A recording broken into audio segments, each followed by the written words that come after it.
Hi hello నమస్తే welcome to RTV. Flute జింక ముందూదు సింహం ముందు కాదు, ఈ డైలాగ్ గుర్తుంది కదా. బాలయ్య గారు ఈ డైలాగు నిజంగా ఎక్స్ట్రాడినరీగా చెప్పారు. మరి ఆ ఫ్లూటు సింహం ముందే ఊదారు ఒక మిమిక్రీ ఆర్టిస్ట్. అంటే ఆయన వాయిస్ని, అంటే యాక్చువల్గా బాలయ్య గారి ముందు నిలబడడానికే చాలామంది భయపడుతూ ఉంటారు. ఆయన ముందు నిలబడి ఆయన వాయిస్నే మిమిక్రీ చేసి ఆయన్నే ఇంప్రెస్ చేశారు మన బవిరి శివ గారు. ఈరోజు మనతో పాటు ఉన్నారు. సో ఆయనతో మాట్లాడదాం, బాలయ్య గారితో ఉన్న ఎక్స్పీరియన్స్ గురించి, అండ్ ఇంకా అసలు ఆయన ఎన్ని వాయిస్లు చేయగలరు, తన మిమిక్రీ జర్నీ ఏంటి, ఇవన్నీ కూడా అడిగి తెలుసుకుందాం. హలో శివ గారు, హాయ్. హాయ్ అండి. హాయ్. ఎలా ఉన్నారు? బాగున్నాను. బాగున్నారా? యా ఐమ్ గుడ్, బాగున్నాను. ఒక మంచి ఎక్స్పీరియన్స్లా ఉంది మీకు. ఎందుకంటే ఇప్పటి వరకు ఎవ్వరు ట్రై చేసింది లేదు ఇలాగా. వాళ్ళ ముందు వాళ్ళ వాయిస్ పర్సనల్గా కూర్చుని, అది బాలయ్య గారి ముందు ఆయన ముందు కూర్చుని ఆయన వాయిసే చేయడం అంటే నిజంగా సాహసం అని చెప్పాలి. ఎవరి ముందైనా ఎవరైనా చేసి ఉండొచ్చాము, కానీ బాలయ్య గారి ముందు ఎవరు చేయలే. ఎవరు చేయలే. అది కూడా బాలయ్య గారి వాయిస్ అసలు చేయలే. అసలు చేయలే. అవును. ఆ లక్ అదృష్టం నాకు దక్కింది. ఏంటి అసలు ఆ అదృష్టం ఎలా దక్కింది? ఆయన ముందు కూర్చుని ఆయన వాయిస్ చేసే ఛాన్స్ ఎలా వచ్చింది అసలు? నేనండి యాక్చువల్గా వేరే ఒక ప్రోగ్రామ్ చేయడానికి మా ఊరి దగ్గర శ్రీకాకుళం ఆంధ్ర మహావిష్ణు దేవాలయం అని ఒక దేవాలయం. శ్రీకృష్ణదేవరాయల వారు ఆ గుడికి వచ్చి అక్కడి నుంచి ఆముక్తమాల్యద రచించడం ప్రారంభించారు. ఆ టెంపుల్కి ప్రోగ్రామ్కి రమ్మని మా నియోజకవర్గ ఎమ్మెల్యే మండలి బుద్ధప్రసాద్ గారు రమ్మని అడిగారు. అడిగితే నేను ప్రోగ్రాం కోసం వెళ్ళడం జరిగింది. వెళ్ళినప్పుడు వెళ్ళి అక్కడ ప్రోగ్రామ్ చేసి రిటర్న్ విజయవాడ వస్తే, విజయవాడలో ఉండగా నాకు మా అక్కడ కల్చరల్ డిపార్ట్మెంట్ డిప్యూటీ డైరెక్టర్ ఉన్నారు అన్నమాట, పెంచలయ్య గారు, ధన్యాసి పెంచలయ్య గారు అని. ఆయనకి వేరే సౌమ్య గారు అని చెప్పేసి ఆవిడ dance professor Ghantasala musical dance కాలేజీలో. ఆవిడ బాలకృష్ణ గారికి బాగా పరిచయం. ఆవిడ ద్వారా ఆయన వస్తుంటే నేను ఏదో సరదాగా మామూలుగా అన్నా, బాలకృష్ణ గారితో మొన్న మాట్లాడాను ఫోన్లో. అంటే అవకాశం కుదిరితే నన్ను కూడా కల్పించండి ఒకసారి మీరు కలిసేటప్పుడు అంటే, తక్కువ పొద్దునే ఫోన్ చేశారు. ఆయన రమ్మన్నారు. జోకేయమాకండి సార్ అన్నా. నేను అమ్మలే ఫస్ట్. జోకేయమాకండి సార్ అంటే నిజంగా చెప్తున్నాను రండి అన్నారు. వెళ్ళిన తర్వాత ఆయన నేనున్నప్పుడు బాలయ్య బాబు గారు ఫోన్ చేశారు. రండి కలుద్దామని చెప్పానని అన్నారు. అంటే మీరు ఒక్కడే వస్తున్నారు అంటే, లేదండి మీకు వీరాభిమాని మిమిక్రీ ఆర్టిస్ట్ బవిరి శివ గారు నాతో ఉన్నారు, ఆయన వస్తున్నారు అన్నాను. పర్లేదు రమ్మన్నారు. అలా వెళ్ళాం. ఓకే. ఇంతకుముందు ఎప్పుడైనా కలిసారా? లేదండి, ఇంతకుముందు యాక్చువల్గా ఒకసారి కలవాలి. అప్పుడు కలవడం కుదరలా. అప్పుడు కలవనందుకు చాలా బాధపడ్డా. అప్పుడు కలవకపోవడమే బెటర్ అని ఇప్పుడు అనిపిస్తుంది. ఇక్కడ అప్పుడు కలిసి ఉంటే ఒక ఫోటో దిగి వచ్చేసామండి. కానీ ఇప్పుడు సుమారు 45 minutes పైన ఉన్నాను. Okay, 45 minutes. Okay, but video ఒకటి నేను 1 minute 2 minutes ఎంత అంతే. అంటే మొత్తం సంభాషణ అంతా తీయలేం కదండి. అదే అక్కడ ఉన్న ఆవిడ ఎవరైతే నేను డ్యాన్స్ ఎవరైతే క్లాసికల్ డ్యాన్స్ ప్రొఫెసర్ ఉన్నారో ఆవిడని రిక్వెస్ట్ చేస్తే ఆవిడ తీశారు. ఓకే, అట్లా. సో వెళ్తున్నప్పుడు ఏమైనా టెన్షన్ అయ్యారా? ఏంటి అసలు ఏం మాట్లాడదాం, ఎలా మిమిక్రీ చేద్దాం అనేది మీ థాటేనా, లేదంటే ఆయన అడిగారా? ఆయన మిమిక్రీ ఆర్టిస్ట్ ఆయన అడగలేదు. అయితే యాక్చువల్గా ఆ టెన్షను ఆ భయం ఆయనే పోగొట్టేశారండి. ఓకే, ముందు టెన్షన్ పడుతూ వెళ్ళారా? ఇప్పుడు నేనేమంటున్నానంటే, ఎప్పుడైనా ఒక లెజెండ్ని మనం, అది ఎవరైనా కావచ్చు, ఒక లెజెండ్ని మనం కలుస్తూ ఉంటున్నప్పుడు మనకు ఒక టెన్షన్ ఉంటుంది, ఒక రకమైన టెన్షన్. అలాగే నాకు కూడా ఉన్నది. ఓకే. ఆయన రాగానే ఇట్లా డోర్ నాక్ చేసి డోర్ తీశారు. ఎదురుగా నుంచుని ఉన్నారు బాలకృష్ణ గారు. అన్నారు ఆయన. అంటే ఉత్సాహంగా అన్నారు. అట్లా అనేసరికి నాకు కొంచెం అట్లా అనిపించింది. వెళ్ళిన తర్వాత కాళ్ళకి పెద్ద ఆయన కదా, అంటే వెళ్ళే ముందు ఆయన మీద ఉన్న రెస్పెక్ట్తో నేను నా షూలు తీస్తున్నా, ఇప్పేసేసి ఆయన దగ్గరికి వెళ్దామని. ఇప్పేస్తున్నా అని చెప్పి ఆయన ఏమొద్దు రా. అటు చూడండి, ఆయన అంత ఇదిలో ఉండి మరి వీళ్ళందరూ చెప్తారు కదా, అనవసరంగా పిచ్చి పిచ్చి వాళ్ళందరూ పిచ్చి మాటలు చెప్తారు కదా. ఆయన ఇంత ఇదైతే నేను షూలు ఇప్పుతుంటే అది కూడా ఏం అవసరం లేదు, క్యాజువల్గా నువ్వు రా అన్నట్టుగా పిలిచారంటే మరి గొప్ప విషయమా, గొప్ప వ్యక్తే కాదా? ఇప్పుడు జనరల్గా షూలు నా ముందు నిజంగా ఆయనకి ఎదుంటే నా ముందు ఆయన షూ తీయాలి, తీసుకురావాలని అట్లా ఉండాలి కదా. మరి అట్లా లేరు కదా. షూ ఇప్పుతుంటే షూ ఎందుకే ఇప్పుడు నువ్వు రా అన్నారు. ఓకే. వెళ్ళాను ముందు ఫోటో తీద్దాం రండి ఫస్ట్ రండి అని చెప్పి అట్లా పిలిచి నుంచున్న తర్వాత నా పక్కన నుంచి ఆ ఫ్రేమ్కి సెట్ అవ్వలేదు సరిగ్గా. ఇటు జరగాలి, నేను ఇటు పక్కన నుంచుని ఉన్నా. ఇటు పక్కన నుంచుంటే ఇలా తోసారు తోపు. ఓకే. చూస్తే నేను ఎంత బాడీ ఉన్నా ఏడగలతో కదల్లా. కొంచెం ఇట్లా అన్నారు. కొంచెం ఇట్లా జరిగిన తర్వాత సరదాగా అనమాట, అంటే లావుగా ఉన్నాడు కదలలేదు అన్నట్టుగా సరదాగా అట్లా అలాగే చెప్తున్నారు. నేను అప్పుడు ఆ పక్కన చూస్తా ఉన్నా. ఇటు తిరిగి ఎట్లా చూసేసరికి ఏం లేదు సరదా అట్లా అని అన్న తర్వాత ఫోటో దిగాము. ఆయనకి షాలు సన్మానం అది కప్పి పుస్తకం అది ఇచ్చాము. అదే అంతా అయిపోయింది. ఇక ఇప్పుడు ఈయన ఇట్లా ఉన్న తర్వాత ఇంకెందుకు టెన్షన్ ఉంటుంది మనసులో. ఫ్రీగా ఉంటున్నారు, ఫ్రీగా మాట్లాడుతున్నారు, టెన్షన్ మ్యాక్సిమం పోయింది అప్పటికి. ఆ తర్వాత నేను అందుకనే టైం తీసుకున్నా. ముందే నేను చేస్తానని అని అనలా. ఇవన్నీ ఆయన ఏం మాట్లాడతారు, ఆయనతో మాట్లాడి ఇవన్నీ ఇదాకా మాట్లాడుతూనే ఉన్నాం. లాస్ట్లో అడిగా నేను, సార్ నా చిరకాల కోరిక ఎప్పటి నుంచో మీ ముందు మీ వాయిస్ ఇమిటేట్ చేయాలనేది. చేస్తానంట ఓకే అన్నారు ఎమ్మటే. అయ్యో భలే చేయండి అన్నారు. చేసాం. అట్లా అది కుదిరేసింది అలా. ఓకే. ఏదో ఒకసారి ఆయన ముందు చేసిన వాయిస్లు చేయండి. ఆయన ముందు చేసిన డైలాగేనా? అదే యాక్చువల్గా ఆయన ఈ గౌతమ్ పుత్ర శాతకర్ణి అనే సినిమా ప్రస్తావన వచ్చింది. ఇది ఉగాది గురించి రావడం, ఆయనకి ఈ దైవపరమైనటువంటి మైథలాజికల్ టచ్ అదంతా బాగా నాలెడ్జ్ బాగా ఎక్కువ. దానిలో మాట్లాడుతూ గౌతమిపుత్ర శాతకర్ణి ఈ ఉగాది తీసుకొచ్చాడు. ఈ హవర్ అనేది ఎట్లా వచ్చింది, హోరా అనే దాంట్లోంచి హవర్స్ వచ్చింది. మనకి హోరలనే ఉంటాయి. నేను ఆ ముహూర్తం ఇవి చూస్తాను, ఇవన్నీ చెప్తూ గౌతమిపుత్ర శాతకర్ణి వచ్చింది. సరే అదే మీరు ఇందాక గౌతమిపుత్ర శాతకర్ణి అన్నారు కదా, దాని డైలాగే ఆ డైలాగే చెప్పుకుందాం సార్ అని చెప్పి అన్నా. మొదలుపెట్టా. మా జైత్ర యాంత్రను గౌరవించి, మా ఏలుబడిని అంగీకరించి, మేము వేరు ఖడ్గాన్ని మా రాయి బారికి స్వాధీనం చేసి మీరు మా సామంతులు అవుతారని ఆశిస్తున్నాం. సమయం లేదు మిత్రమా, శరణమ్మా రాణమ్మా, ఇప్పటికి ఉనికిని నిలుపుకున్నాం, ఇక ఉనికిని చాటుదాం. నూతన నిర్మాణమైన భారత రాజ్యాన్ని పరదేశం నేతృత్వ ప్రక్షాళన చేద్దాం. దొరికిన వాడిని తురుముదాం, దొరకని వాడిని తరుముదాం. ఏదేమైనా దేశం మేసం తిప్పుదాం చెప్తుంటే యాజిటీస్ ఉంది. ఆయన కూడా చెప్పినట్టున్నారు, నాకంటే బాగా చెప్పారు. ఇది ఇక్కడికే వస్తాయి. చెప్తుంటే నాతో పాటు ఆయన గొంతు కలపడం, ఆయన చెప్తున్నట్టు ఫీల్ అవ్వడం, అది ఫీల్ అవ్వడం. నేను మెసేజ్ తిప్పినప్పుడు ఆయన తిప్పాడు. అది చెప్తున్నాను సేపు ఇటు అయ్యే చూస్తున్నారు ఆయన. ఎందుకంటే ఆయనకి అనిపించింది అట్లా మంచి బాగా అరే భలే చెప్తున్నాడు అతను అని చెప్పి. ఇంకొక విషయం అండి, ఎంత సంస్కారవంతులు కాకపోతే ఆయన నన్ను నువ్వు అని అనొచ్చు, చేశారు అంటున్నారు. అలా చూడండి, చేసావు అనలా ఆయన. చాలా బాగా చేశారు, వెరీ గుడ్, నాకంటే బాగా చేశారు అని అన్నారు. అట్లా ఇవన్నీ చాలామంది తెలుసుకోవాలండి. ఎంత ఒకడో కామెంట్ పెట్టాడు, ఏమని, ఆయన కూర్చోమని కూడా చెప్పట్లేదు చూసారా అని పెట్టాడు.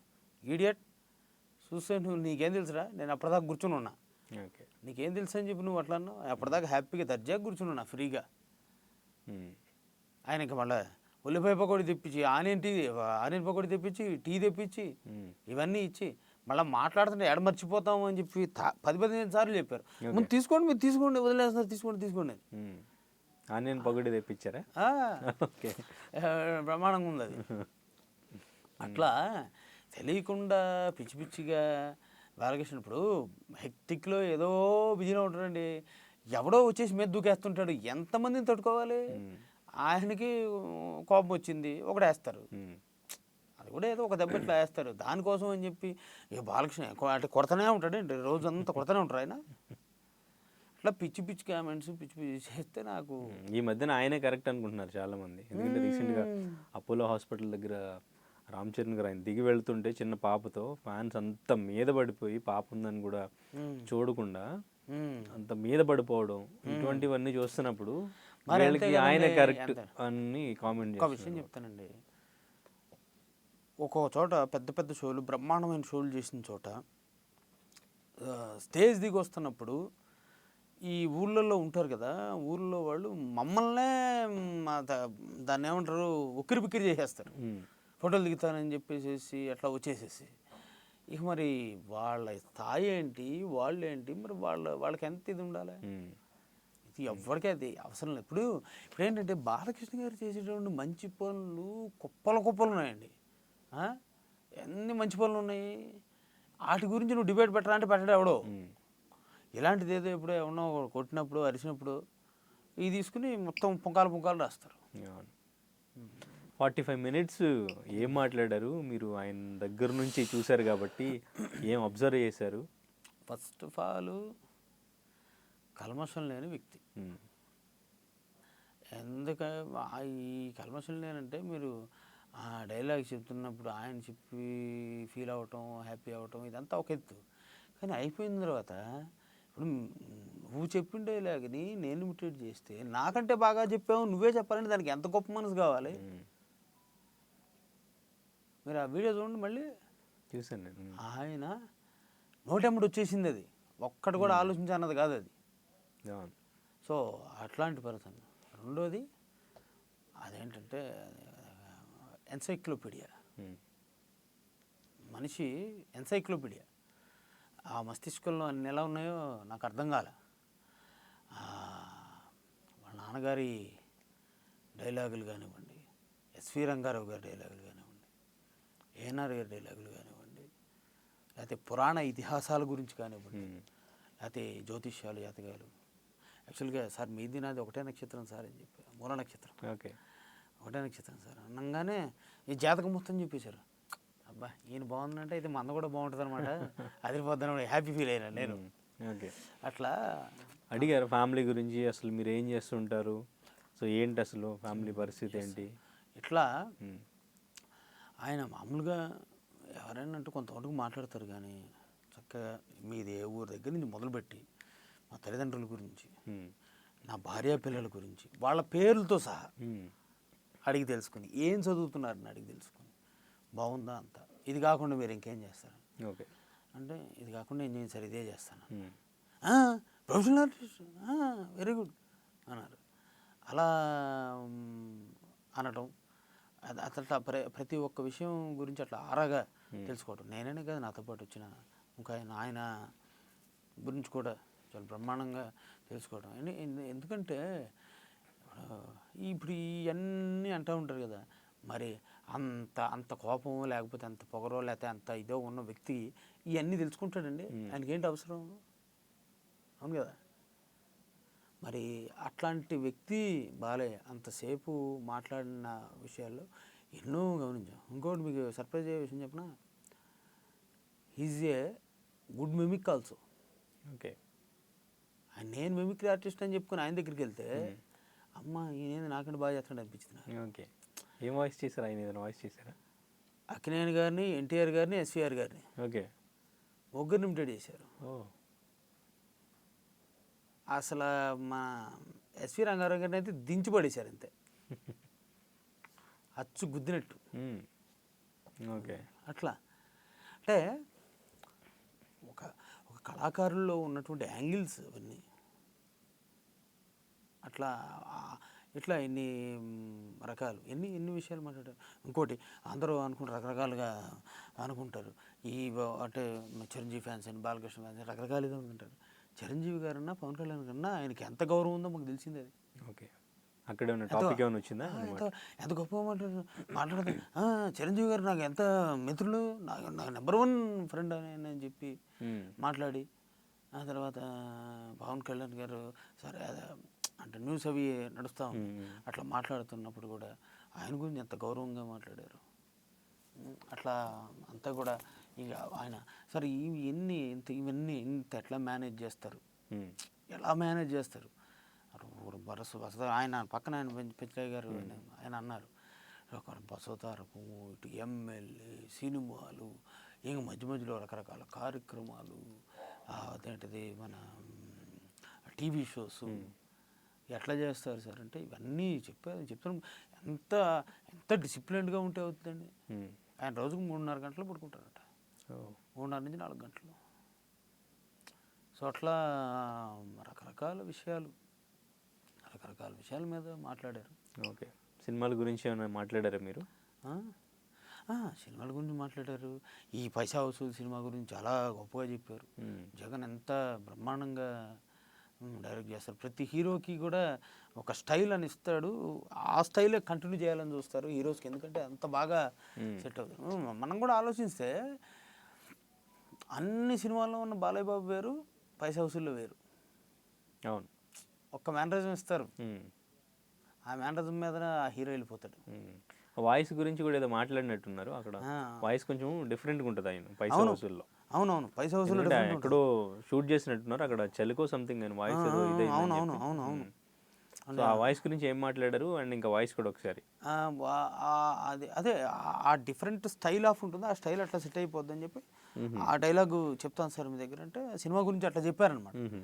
చెప్పిన తర్వాత అప్పుడు చెప్పారు, అన్నా 2 బాల్కనీ టికెట్లు కావాలి, సినిమా కాక ఇంకేంటి, I'm the hero, you are the comedian and villain touch my heroine, this is an action film. తమ్ముడు నేను జంగిల్ బుక్ సినిమా చూడాల, కానీ అందులో పులి నాలాగే ఉంటుందని చాలామంది చెప్పారు. అది నిజమో కాదో మీరే చెప్పాలి. మందేసిన మొదలుపెట్టి అనుకునేటా క్రాష్ ఎవ్రీవన్, బీహార్ నీళ్ళు తాగిన వాళ్ళనే తిహార్లో పోయించా, తూ క్యారే సాలే, రామకృష్ణ థియేటర్ సందులో పెరిగా, మనది 4 టికెట్ బ్యాచ్, మ్యాన్సన్ హౌస్ తప్ప ఏది పనికి రాదు. అసలు అంటే మాకే ఆయన మాట ఇలా కళ్ళు మూసుకుంటే ఆయనే మాట్లాడుతున్నారు అనిపిస్తుంది. ఇంకా ఆయన ఎంత నిజంగా సర్ప్రైజ్ ఫీల్ ఉంటారు ఆయన ముందు కూర్చుని ఆయన వాయిస్ అట్లా చెప్తుంటే నిజంగా నాకు తెలిసింది, ఐ సెన్స్ ఇట్, నాకు అది తెలిసింది. ఆయన నిజంగా అంత సర్ప్రైజ్, అదే ఎంత ఆనందంగా చప్పట్లు కూడా తెలిసారు బ్రదర్ అంటే అట్లా అట్లా దాన్ని ఫీల్ అవుతా చెప్పారన్నమాట. బాగా చెప్పారు, వెరీ గుడ్, నాకంటే బాగా చెప్పారు అట్లా. అది చెప్పేటప్పుడు చూస్తా కూడా దాన్ని ఇంకా అది ఫీల్ అవుతున్నారు మైండ్లో, అట్లా అనిపించింది. నాకు దక్కినటువంటి అదృష్టం లైఫ్లో ఇప్పటిదాకా నాకు ఎన్ని రకాలుగా అదృష్టాలు వచ్చుంటాయో అన్నిటికంటే ది బెస్ట్ అదృష్టం. ఓకే, ఏం చెప్పారు ఫైనల్గా వచ్చేటప్పుడు? అదే మీ లాస్ట్ ఎండింగ్ టచ్ ఇదే. ఇది రకరకాల విషయాలు అంటే కలుపుకుంటే దీనికోసం ఎండింగ్ అని కాదు. అండ్ వాళ్ళ నాన్నగారి దగ్గర మీ కెరీర్ గురించి కానీ ఏదైనా కొంచెం ఆల్ ది బెస్ట్ చెప్తే ఇలా చేయండి అలా చేయండి సజెషన్స్ ఏమైనా? ఆల్ ది బెస్ట్ అమ్మా, బాగా చేయాలి, మీరు మంచిగా ముందుకు వెళ్ళాలి, సాగాలి, అట్లా అలా అలా ఆ టైప్లో చేశారు. ఓకే. అండ్ ఆయన నాకు చెప్పిన దానికంటే కూడా ఆయన మాట్లాడిన దాంట్లో ఇప్పుడు ఎస్వి రంగారావు గారి గురించి, వాళ్ళ నాన్నగారి గురించి, అక్కినే నాగేశ్వరరావు వీళ్ళ దగ్గర నుంచి ఎటువంటి తీసుకున్నాను, అట్లా వాళ్ళ నటన నుంచి నేను నేర్చుకున్నాను, ఇటువంటి విషయాలు కూడా చెప్పారు. ఓకే. బాగా గొప్ప నటులు, ఎంత బ్రహ్మాండంగా ఎట్లా చేసేవాళ్ళు, కానీ అవన్నీ ఇన్స్పైర్ చేయటం అని చెప్పడం, అట్లా రోజు రోజుకి ఆయన అట్లా షైన్ చేసుకుంటా డెవలప్ చేసుకుంటూ వచ్చారు, ఇంప్రొవైజేషన్ ఎట్లా చేసుకున్నారు అనేది చెప్తా వచ్చారు. Okay, right. బాలయ్య గారు మీరు డైహార్డ్ ఫ్యానా ఆయనకి? ఓకే, ఆయనేనా మీ ఫేవరెట్ హీరో చిన్నప్పటి నుంచి? ఓకే. ఎట్లా అంటే ఇంకోటి అంటే ఫ్యామిలీ కూడా టీడీపీ ఫ్యాన్లా ఉన్నారుగా మీరు? అంటే టీడీపీ ఇన్ ద సెన్స్ చిన్నప్పటి నుంచి మామూలు కుటుంబంలో కూడా మా తాతగారికి ఎన్టీఆర్ గారు అంటే ఇష్టం. ఓకే. మా నాన్నగారికి ఎన్టీఆర్ గారు, బాలకృష్ణ గారు అంటే ఇష్టం, మనకు అదే ఇష్టం ఉంటుంది కదా. ఓకే. వారసత్వంగా అంటే మిమిక్రీ కూడా వస్తుందా మీ బాబాయ్ గారి దగ్గర నుంచి? వారసత్వంగా మిమిక్రీ కూడా వస్తుందా? అలాగా అంటే ఇప్పుడు అందరికీ కుదరదు. ఇప్పుడు అట్లా అనుకుంటే మీరేమన్నారు, ఇప్పుడు వారసత్వంగా అంటే మరి బాబాయ్ వాళ్ళ అబ్బాయిలు ఇద్దరు వాళ్ళ జాబ్స్ మరి అది నాకు దొరికింది అనమాట. అట్లా అంటే మీరు బాగా అబ్జర్వ్ చేసినట్టున్నారు ఆయన్ని. అంటే ఇప్పుడు బాలయ్య బాబు గారు చెప్పినట్టు ఆ ముహూర్తం యొక్క బలం అని చెప్పారనమాట. అలాగే నేను మా బాబాయ్ 1992లో ప్రోగ్రాం చూసా, అప్పటి నుంచి నేను మొదలుపెట్టా చేయటం. ఆ ప్రోగ్రాం చూసినటువంటి బలం, ఆ చేసినటువంటి బలం, ముహూర్తంలో ఆ బలం ఉందన్నమాట. అందుకని మనకు అంత బాగా ఎక్కేసేసి ఒక మిమిక్రీ ఆర్టిస్ట్గా తయారైపోయి మంచి ఇదిలో ఉన్నాను నేను. ఓకే. ఎన్ని వాయిస్లు చేస్తారు దాదాపు? చేస్తానండి, ఒక 100 పైన 120 వాయిసెస్ దాకా చేస్తాను. అవునా? ఓ సూపర్. సో చేద్దాం, కొన్ని వాయిస్లు కూడా మనం చేద్దాం. దానికంటే ముందు అసలు ఏంటి మీ ప్రోగ్రామ్ ఏంటి? అంటే ఈ మిమిక్రీ మీద డిపెండ్ అయ్యి మనం లైఫ్ ముందుకు తీసుకెళ్ళడం అనేది కష్టం అని ఇంతకు ముందు నుంచి కూడా శివారెడ్డి గారు ఇటువంటి వాళ్ళు మాట్లాడుతూ ఉంటారు. అండ్ మిమిక్రీని ప్యాషన్గా తీసుకుంటే మనం లైఫ్లో ముందుకెళ్ళడం అంటే కష్టం. సో ఇప్పుడు ఇంకా తగ్గిపోయింది ఆ మిమిక్రీ ఆర్టిస్టులకి లైఫ్ అనేది అని మాట్లాడుతూ ఉంటారు. సో దాని గురించి ఏం చెప్తారు మీరు? అంటే కళాకారుడిగా జీవితం అనేది ఎప్పుడూ బాగానే ఉంటుంది. అది ఇప్పుడు మంది ఎక్కువైతే మజ్జిగ పలసన అనేటువంటి సామెత ఒకటి ఉంది. అలాగే నెంబర్ ఆఫ్ ఎంటర్టైన్మెంట్ సాధనాలు మీరు రకరకాలు, ఇప్పుడు మేము నేర్చుకునే టైంలో మాకు యూట్యూబ్లు లేవు, ఇంకోటి లేవు. చిన్నప్పుడు నేను ఎంగేజ్లో నేర్చుకునే వరకు కూడా టీవీలో ఏదైనా వస్తే వారానికి ఒకసారి సినిమా వస్తాను, లేకపోతే కొద్దిగా ఈటీవీ లాంటివి వచ్చినా కొద్దిగా బెటరు, అప్పుడప్పుడు చూసి నేర్చుకోవడమే. ఇవి లేవు. ఇప్పుడు చూడండి, నేర్చుకోవడానికి ఎన్ని వచ్చేసినాయి. ఎంతమంది మిమిక్రీ ఆర్టిస్టులు వీడియోస్ ఎన్ని యూట్యూబ్లో వాటిలో ఉన్నాయి. ఇవన్నిటిని చూస్తుంటే ఎంతమంది ఇన్స్పైర్ అయిపోతుంటారు, ఎంతమంది వచ్చేస్తుంటారు. కాబట్టి నేనేమంటున్నానంటే, ఉన్న వాళ్ళల్లో ది బెస్ట్ అనిపించుకునే విధంగా మనం ఉన్నప్పుడు దానికి అవకాశం అనేది ఎప్పుడూ ఉంటుంది. Okay. At the same time మా వరకు చెల్లింది, కానీ నెక్స్ట్ జనరేషన్ మాత్రం ఖచ్చితంగా ఫుల్ ఫ్లెడ్జ్డ్గా మిమిక్రీ ఆర్టిస్ట్ అంటే అది అయ్యేటటువంటి పని కాదేమో అని నాకు అనిపిస్తుంది అండి. It's my feeling. ఎవరో ఇంకోటి ఏదైనా అనుకుంటారేమో నాకు తెలియదు, కానీ నెక్స్ట్ జనరేషన్ ఫుల్ ఫ్లెడ్జ్డ్గా మిమిక్రీ ఆర్టిస్ట్గానే ఉండాలంటే మాత్రం అది అయ్యేది కాదు. ఓకే. అంటే మీరు రెగ్యులర్ ఏదైనా ఒకటి పెట్టుకుని చేయాల్సి ఉంటుంది. మీరు రెగ్యులర్గా బయట ప్రోగ్రామ్స్ ఏనా, లేదంటే సినిమాలకు సంబంధించి ఏమైనా డబ్బింగ్ కానీ? డబ్బింగ్స్ చెప్తానండి, డబ్బింగ్స్ చెప్తాను. ఆ తర్వాత అంటే మీ ఓన్ వాయిస్ ఇస్తారు? నా ఓన్ వాయిస్ కాదు. ఓన్ వాయిస్ కదా, నేను మిమిక్రీ డబ్బింగ్స్ చెప్పాను. మిమిక్రీ డబ్బింగ్ అంటే ఎవరైనా ఆర్టిస్ట్ అందుబాటులో లేనప్పుడు వాళ్ళ వాయిస్ చాలా చిన్న చిన్న ఎవరెవరికి చెప్పుంటారు? చెప్పానండి, మన అప్పట్లో జయప్రకాష్ రెడ్డి గారికి చెప్పా, కొన్ని చిన్న చిన్న మిస్ అయినాయి. ఆ తర్వాత ఒకసారి నాగార్జున గారి దాంట్లో ఏదో చిన్న మిస్ అయితే చెప్పిన. యాక్చువల్గా ఒక నాగార్జున గారిది ఇంకొక వేరే ఒక సినిమాకి నాగార్జున గారి వాయిస్ కావాల్సి వస్తే అది కొద్దిగా లెంత్ ఉంది, 4-5 నిమిషాలు, అది చెప్పాను. అట్లా ఒక సినిమా ఉంది, ఒక సినిమా జ్యోతిక గారితో సినిమా ఉంది, తెలుగు డబ్బింగ్ చేసి దాంట్లో నాగార్జున గారిదా? జ్యోతిక గారు, ఓన్లీ జ్యోతిక గారితో సినిమా ఉంది. ఆ సినిమా తెలుగులో తీసినప్పుడు లాస్ట్లో ఆవిడతో సీఎం మాట్లాడే సీన్ ఉంటుంది అనమాట. తెలుగులో తీశారు కాబట్టి జగన్మోహన్ రెడ్డి గారు మాట్లాడాలి. జగన్మోహన్ రెడ్డి గారి వాయిస్ నేనే చెప్పా. అట్లాగే 2 సినిమాలకి రాజీవ్ కనకాల గారికి ఆయన వాయిస్ చెప్పా, ఒక సినిమాకి పోసాని కృష్ణమురళి గారికి ఆయన వాయిస్ చెప్పా. ఎట్లా అంటే అట్లా గుర్తు రావట్లేదు, కానీ ఒకటేమో చంద్రబాబు నాయుడు గారు బయోపిక్కి ఆయన వాయిస్ చెప్పా.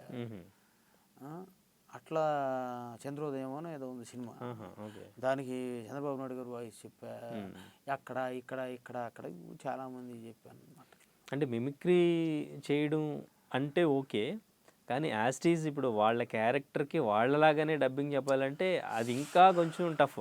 మీకు ఇంకో విషయం చెప్పనా, మీరు అందరూ అట్లా అనుకుంటారు, కానీ డబ్బింగ్ చెప్పడం ఈజీ, స్టేజ్ మీద చేయడమే కష్టం. ఎందుకంటే స్టేజ్ మీద రీటేక్లు ఉండవు. ఇక్కడ ఓకే టేక్ తీసుకోవచ్చు, అది ఫైన్ రాలేదనుకుంటే మళ్ళీ ఒకసారి చెప్పండి, కొంచెం బ్రైట్గా చెప్పండి, లేదా కొంత బాస్ తగ్గించి చెప్పండి, ఇట్లా చెప్తారు. అంటే మీరు స్టేజ్ మీద ఇప్పుడు రీటేక్ తీసుకోవడానికి లేకపోయినా వాయిస్ కొంచెం అటు ఇటు అయినా ఓకే అనుకుంటారు, ఏదో ఇంకో మిమిక్రీ ఆర్టిస్ట్ ట్రై చేశారు అలా అనుకుంటారు, ఏదో ట్రై చేశారు అనుకోవడానికి లేదు. సరిగ్గా బాగోపోతే దిగమని కూడా అంటారు. అవును, అట్లా కూడా ఉంటుంది. అట్లా ఇది కాబట్టి ఇది పర్ఫెక్షన్ వచ్చేదాకా చేయిస్తారు. Okay right. సో ఒకసారి మీరు అంటే డబ్బింగ్ కూడా చెప్పానంటున్నారు కాబట్టి జయప్రకాష్ గారిది ఒకసారి, నాగార్జున గారిది ఒకసారి, రాజీవ్ కనకాల గారిది ఒకసారి చెప్పండి, బ్యాక్ టు బ్యాక్ డైలాగ్స్. ఏమిరా దీని మాపడవా కూసమని చెప్పేటోడే భలే మెత్తని మాటలు మాడుతాండవి, ఇంత దూరం వచ్చింది కూసోనికినా, ఇందుకే మరి వెళ్ళాడా రోడ్డు ఎక్సిడెంట్ కింద సగం ఇల్లు కూల కొట్టించా గబునా బరే. మా నాయన సీటు కనమని చెప్పాడు కానీ సీటు కింద కనమని ఏంటో చెప్పలేదు. బాబుడు చెప్పండి పోయిండు. ఏమప్పా ఇంకేడ పెట్టాలి సంతకాలు? నా మొత్తం రాసేవాళ్ళ ఏమి గవర్నమెంట్ ఆఫీసర్ అంటేనే పెద్ద గేలగులు పోయిండ్లా. Okay, super. నా పేరు వికాస్ సార్. జిహెచ్ఎంసీలో యూడీసీగా పనిచేస్తున్నాను. కొత్త బిల్డింగ్ పర్మిషన్స్ ఇస్తూ ఉంటాను.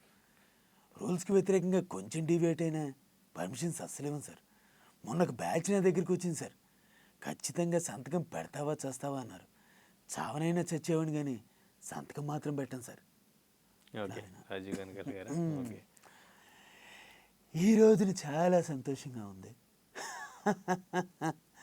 ఇలా మీరు నన్ను అనేంద్ర గారు ఇంటర్వ్యూ చేయడం చాలా హ్యాపీగా ఉంది. చిన్న బ్రేక్ తీసుకుంటాను, చిటికలో వచ్చేస్తాను. ఏంటి మీ నాగార్జున? సూపర్. క్యారెక్టర్లోకి వెళ్ళిపోవాలి మనం, ఫేస్ ఎక్స్ప్రెషన్తో సహా. అవునవును, యాక్టింగ్ కూడా చేస్తారు మీరు. అవును, యాక్టింగ్తోనే వాయిస్ కూడా వస్తుంది. రైట్. సరే, కొన్ని వాయిస్లు నేను బ్యాక్ టు బ్యాక్ అడుగుతాను. పాసిబుల్ అయిన వాయిస్లన్నీ చెప్పండి. చిరంజీవి గారు. ఈరోజు నిజంగా చాలా సంతోషంగా ఉంది. ఆ సింహాసనం మీద కూర్చోారు కదా ఆ ఇంద్రుడు, అయితే ఈ సింహాసనం మీద కూర్చోారు కదా ఈ ఇంద్రసేనారెడ్డిది. Okay, super. ఆర్జీవి. నిజానికి ఈరోజు చాలా సంతోషం. నేను ఒక్కటే చెప్పదలుచుకున్నాను, ఇవాళ ఆనేంద్ర అద్భుతంగా ఇంటర్వ్యూ చేస్తున్నాడు. మరోసారి అవకాశం వచ్చినప్పుడు ఆనేంద్ర కాకుండా ఎవరైనా అమ్మాయి ఉంటే బాగుంటుంది. ఓకే, పవన్ కళ్యాణ్ గారు.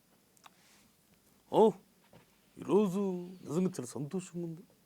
నేను ఇలా హైదరాబాద్ రావడం, అనీంద్ర ఇంత బిజీ స్కెడ్యూల్లో కూడా అనీంద్రకి ఇంటర్వ్యూ ఇవ్వటం నిజంగా చాలా సంతోషంగా ఉంది. ఏదైనా లాస్ట్ మంచి మంది అయితే అందరూ కూడా కిక్ ఎవరబ్బా. సూపర్. విజయ్ దేవరకొండ. వాడో మాట్లాడుతున్నావు రా మాయ తప్పండి. ఆమె మన లైఫ్లో మనం పోతే మనకేమన్నా అయితే మోస్ట్ ఎఫెక్టెడ్ పర్సన్ ఒకరు ఉంటారు నా లైఫ్లో. ఈ పిల్ల ఇంకేంది డైలాగ్ అయిపోయింది. ఓకే, కమల్ హాసన్ గారు. ఒక ఊర్లో ఊకొట్రా గలాటకు పోయినప్పుడు బొక్క ఇరిగింది, రాడ్ పెట్టారు, కట్టర్లు వరికి రావు. ఓకే, పోసాన్ గారు. రాజా, ఈరోజు చాలా సంతోషంగా ఉంది రాజా. బాగా నవ్వుతున్నావు, పళ్ళు తెల్లగా ఉన్నాయి. అమ్మా అనేంద్ర, నిమ్మకాయ పూస్తావు పళ్ళకి. ఏం వాడుతున్నావు రాజా పేస్టు నాకు కూడా చెప్పు. ఓకే, రావు గోపాలరావు గారు. అబ్బా ఊరిని తస్సారు అవ్వల బొడ్డు east Uttapuram station master first son వెస్ట్కి వెళ్ళి తనకిష్టమైన అతి కష్టమైన బారిస్ట్ టెస్ట్లో ఫస్ట్ క్లాసులో బెస్ట్గా పాస్ అయ్యాడని. Okay, right. చంద్రబాబు నాయుడు గారు. ఈ రోజున చూస్తూ ఉంటే చాలా అద్భుతంగా ఉంది. నేను ఏ రోజున కూడా అనుకోలేదు. చాలా చక్కని కార్యక్రమానికి పిలిచావు తమ్ముడు, అదే మాదిరిగా ముందు పోవాలి. ఓకే, జగన్మోహన్ రెడ్డి గారు. ఇవాళ నిజంగా చాలా సంతోషంగా ఉన్నది. ఒక చక్కని కార్యక్రమానికి పిలిచావు తమ్ముడు. ఇంత చక్కని కార్యక్రమానికి నాతో పాటు చంద్రబాబు నాయుడు గారు కూడా విచ్చేశారు. చాలా సంతోషంగా ఉన్నది. ఖచ్చితంగా అందరూ రావాలి. ఒకటే చెప్తా ఉన్నా, వెళ్ళొస్తా అక్క, వెళ్ళొస్తావా? వెళ్ళొస్తా. Okay, super. కేపాల్ గారు. ఇదిగో తమ్ముడు, ఏటమ్మా బాగున్నావా? తమ్ముడు అనేంద్ర, నెక్స్ట్ సీఎం నిన్నే చేస్తా మన పార్టీ. అయితే ప్రజాశాంతి పార్టీ. ఓకేనా? సీఎం అవుతావా? మన పార్టీలో సీట్ ఇస్తానమ్మా. ఓకేనా? Thank you very much. Okay, junior NTR. వైతరణ వరకు వెంటాడి వేధించి ముప్పు తిప్పలు పెట్టి పతి ప్రాణములు దక్కించుకున్న నారాయమణి సావిత్రిదే జాతే మా నవజాతే.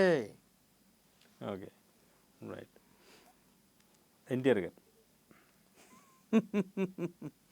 ఆగాగు ఆచార్యదేవా, ఏమంటివి జాతిన పొమ్మున సుతుని కింద నిలువారస్తా లేదొందువా. ఎంత మాట. ఇది ఖ్యాత పరీక్షే కానీ క్షత్రియ పరీక్ష కాకూడదు. ఇది కుల పరీక్ష ఎందువా. నీ తండ్రి భరద్వాజుని జననం పెట్టింది, అది గుప్సాకరమైన నీ సంభవం పెట్టింది. ఓకే, ఏఎన్ఆర్ గారు. రాధా, నువ్వు తలచీర కట్టుకుని ఈ మల్లెపూలు పెట్టుకుని ఎంత అందంగా ఉన్నావో తెలుసా? అచ్చవా దేవుడి భూమికి దిగి వచ్చిన అప్సరసలా ఉన్నావు. మీ నాన్నగారి దగ్గరికి నువ్వు చెబుతావా, నన్ను చెప్పమంటావా? ఓ కృష్ణ గారు. రాధా, నువ్వు తెల్లచీర కట్టుకుని మల్లెపూలు పెట్టుకుని ఎంత అందంగా ఉన్నావో తెలుసా? అచ్చం ఆ దేవునండి భూమికి దిగి వచ్చిన అప్సరసలా ఉన్నావు. మీ నాన్నగారి దగ్గరికి నువ్వు చెబుతావా, నన్ను చెప్పమంటావా? మామయ్య గారు, మీ అమ్మాయి నేను ప్రేమించుకున్నాం. మీరు ఒప్పుకుంటే పెళ్ళి కూడా చేసుకుందాం అనుకుంటున్నాను. సూపర్. శోభన్ బాబు గారు. ఏమై రాదా, నువ్వు తెల్లచీర కట్టుకుని మల్లెపూలు పెట్టుకుని ఎంత అందంగా ఉన్నావో తెలుసా? అచ్చం దేవునండి భూమికి దిగి వచ్చిన అప్సరసలా ఉన్నావు. ఏమిటా అనేంద్ర. Super super. మామూలుగా చేయట్లేదు అసలు. ఇంకెవరి దగ్గరికైనా వెళ్ళి వాళ్ళ ముందు వాయిస్ చేయాలి అని ఇంకెవరితోనైనా అనిపిస్తుంది అట్లా? అంటే అవకాశం దొరికితే అందరి ముందు చేయాలని ఉంటుందండి. ఓకే. అట్లా చిరంజీవి గారు, పవన్ కళ్యాణ్ గారు ఎక్కడ దొరికితే అక్కడ వెళ్ళాలి కదా. ఓకే.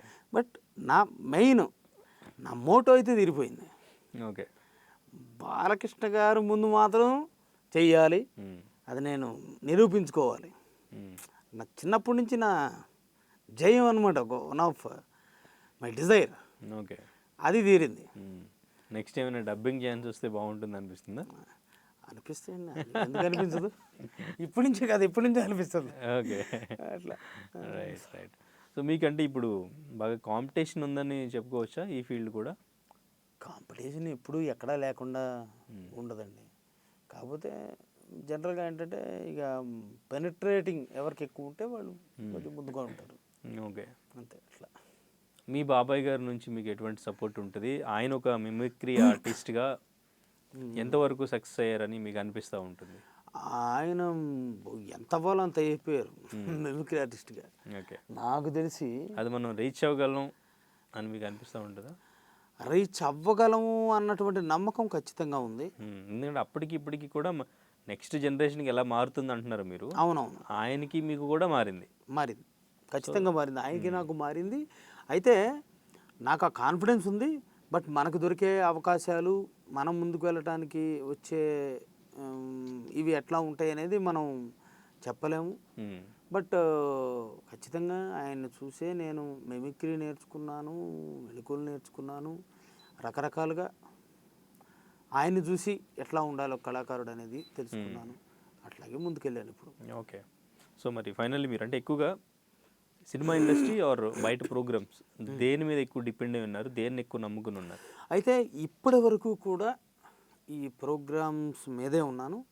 బట్ ఇప్పుడు కొద్దిగా సినిమా ఇండస్ట్రీ, ఇప్పుడు నేను రీసెంట్గా కూడా ఒక 6 సినిమాల దాకా నటించడం జరిగింది. ఓకే. అందులో ఉన్న త్రిబాణదారి బార్బరిక్ అని, రిస్క్ అని ఒక సినిమా, ఆ తర్వాత వందే భారత్ ఒక 3 సినిమాలు రిలీజ్ అయినాయి. ఇంక 3 రిలీజ్ కావాల్సి ఉన్నాయి. ఓకే. సో ఇక ఫర్దర్గా కూడా కొంచెం సినిమా ఫీల్డ్ వైపు దృష్టి పెట్టాలన్నటువంటి ఆలోచనలో ఉన్నాను. ఓకే. రైట్. సో ఎనీవేస్ నిజంగా బాలకృష్ణ గారి ముందు ఆయన వాయిస్ చేయడం, ఫ్లూటు జింక ముందు ఊదమన్నారు, మీరు సింహం ముందే ఊదారు వెళ్ళి ఆయన వాయిస్తో. ఎనీవేస్ నిజంగా సూపర్ అండి. వెరీ గ్రేట్ఫుల్ మూమెంట్ మీకు అది.